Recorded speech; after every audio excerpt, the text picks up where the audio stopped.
My name is Germana Ravanelli. I am a certified clinical hypnotherapist, a mind-body healer, a personal trainer, a nutritional therapist.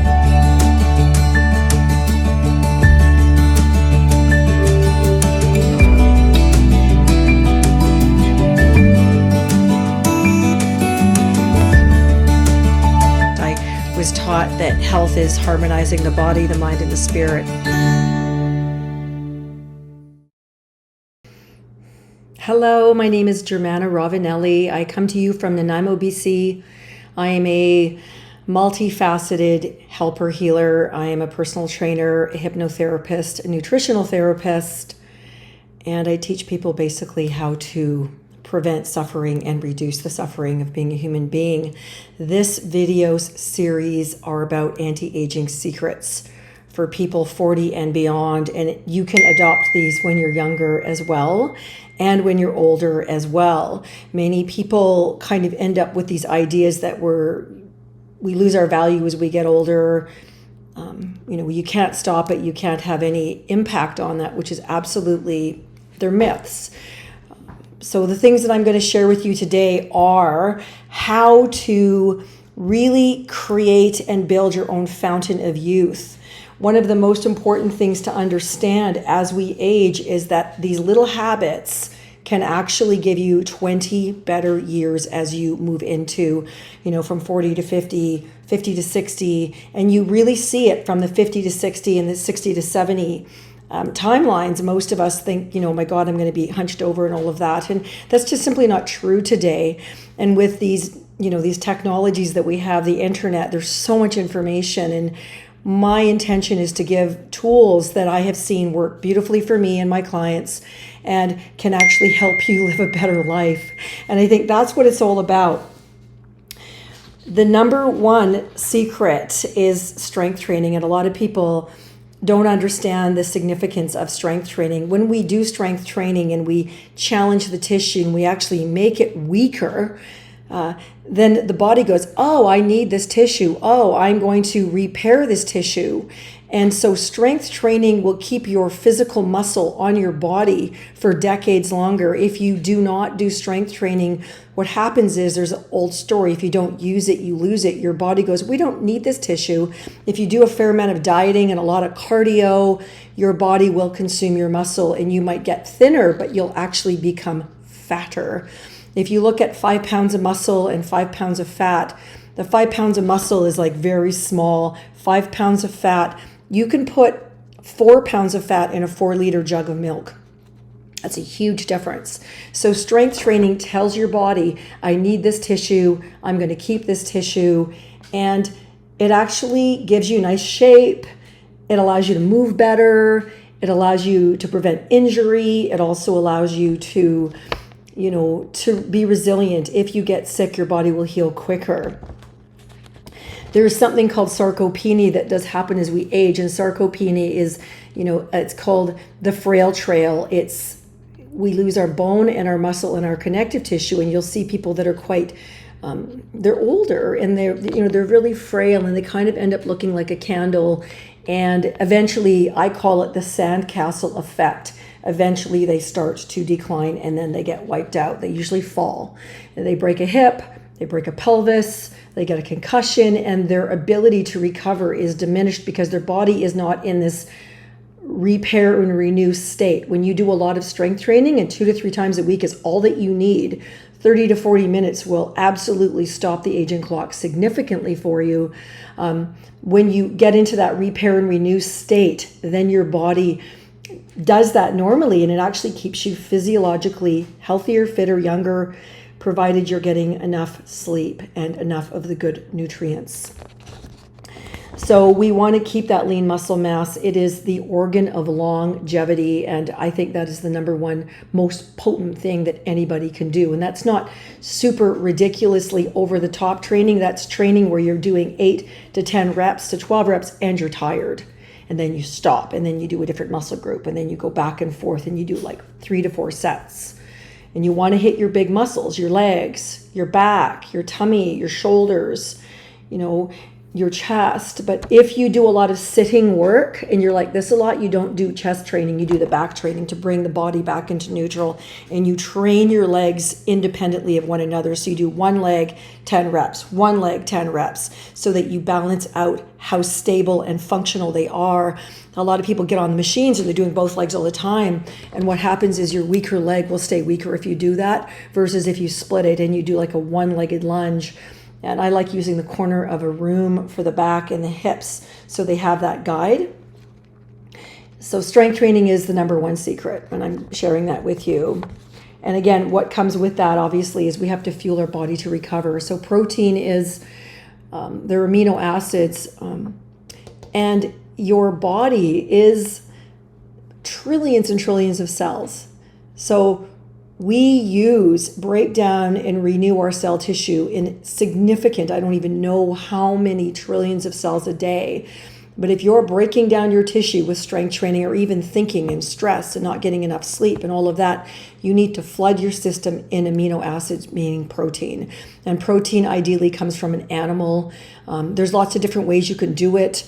I stay away from the vegetarian vegan model. I did it years ago, and I got really overweight, and I ended up with a binging eating disorder because I was exercising, but my body wasn't using the carbohydrates that I was bringing in, the beans and rice model, for protein. It was using it as sugar, and I just got really overweight, and I learned the hard way that that was not good for me. I've met a few people that do really well with a vegetarian model. I'm not one of them, and you have to learn from your own body. So ideally, you're doing 1 gram of protein per pound of body mass that you want to keep. So if you want to have 140 pounds on the scale, then you want 140 grams a day of protein. And you want to look at that formula. You can look that up online. There's so many different ways to do it. But what I would suggest is that you definitely have protein in your morning meal. I'll do like a cup of egg whites, 1 egg. I'll cook them. I'll roll them up in a burrito thing and eat that. And that's fabulous. And you want that protein rich meal to stabilize your blood sugar, so you're not doing the crash. So you're eating protein that usually will keep you satisfied for 3 to 4 hours.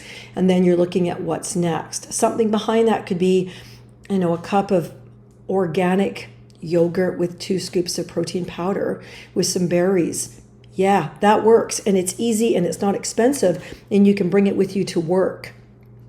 The obvious ones are, chicken and steak and seafood and all of that. Another way to make sure that you're getting enough nutrients is, I'm sorry, 40 almonds as a snack with an apple. There's no protein there to really speak of, but that, again, those are real foods. So what you put in determines how your body will heal or not heal. And your protein is your number one ingredient for repairing your cell tissue. And if you don't repair it, your body will consume it. And like I said, the scale might say you weigh less, but you may have lost half of your muscle, and your muscle is the organ of longevity. Without your muscle, you are frail, weak, falling, tripping, getting sick, all of that. And particularly as we age, we lose our hormone output. And when you strength train, you train your body to release its own natural growth hormone through the stress of that strength training, and then the nutrients of amino acids, which are also protein. So that is so important.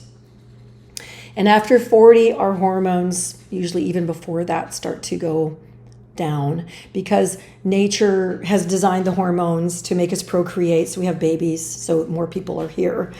And usually in the late 30s, women start to struggle. They have weight gain, they have emotional issues, they're fatigued.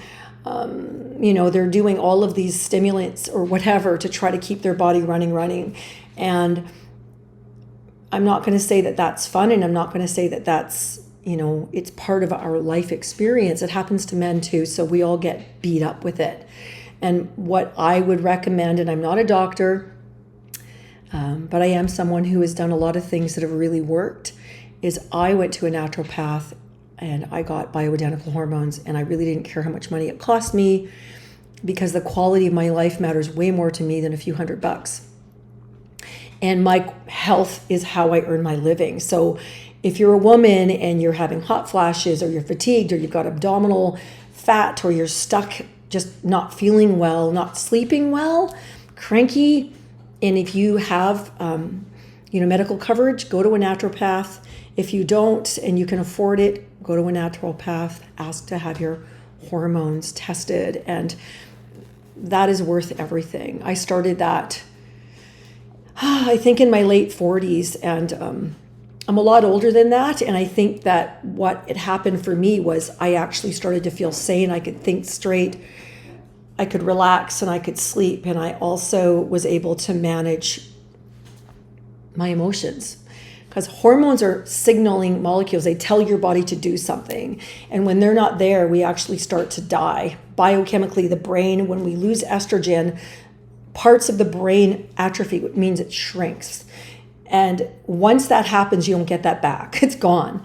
And then what most people's bodies do, and this is nature trying to protect us, gains a lot of fat. And then the body will use those fat cells as little factories to create more hormones. So you can either put them in through a cream. They have pellets now all over the world. I don't know about those. I don't know if people do that here in Canada. I know they do them internationally.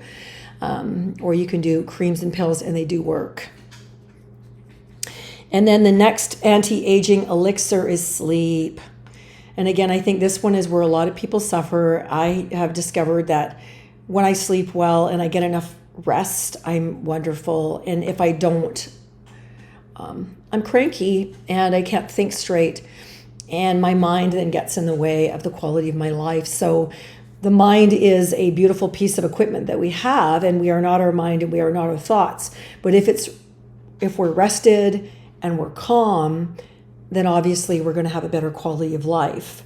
The mind, when it thinks too much because there's fear or stress, will use a tremendous amount of energy, and that creates exhaustion, and that creates depression, and that creates fights and lots of unnecessary crisis and conflict. I'm going to leave this at this point in the video, and I'm going to make 2 more. So this video, in a nutshell, strength training is critical. It is the deal breaker. If you really want to look like you're 30 when you hit 45 or 50, you will do strength training. You will do less cardio, you will do more strength training. You will eat more protein. And if you're struggling with your hormones, you will invest in the quality of your future by getting bioidenticals. If you have that in your budget, it is worth it, and you will sleep. Some people need less. I need sometimes 8 to 9 hours, and if I don't get that, I'm destroyed. So we're all different. If you have any questions and you have something to report, what's changed for you, please feel invited to reach out to me. Coming to you from Vancouver Island, British Columbia, Canada. Please like, share, and subscribe.